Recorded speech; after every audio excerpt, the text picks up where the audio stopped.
Hamı danışır ama heç kim anlamır. Sözler çoxalır, mənada az qalır.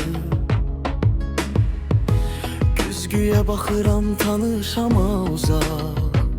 Sanki özümdə özümə yad qalır. Sustukça büyür içimdə nələrsə. Adını qoya bilmədiyim hisslər var.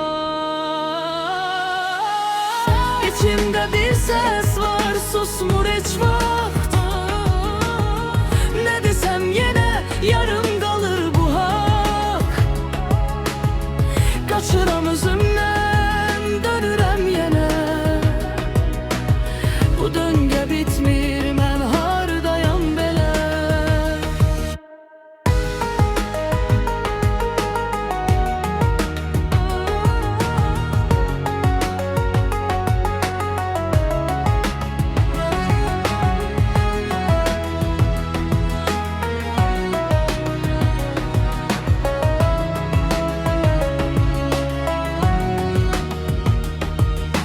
Vaxt keçir sakit, iz bırakmadan.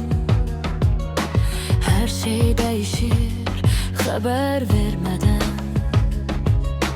Kaçmak istedim, elimde kanı. Ama akıp gitti su kimi yaramla.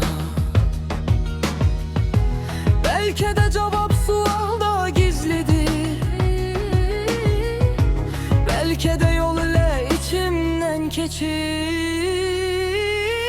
İçimde bir ses var, susmur heç vaxt.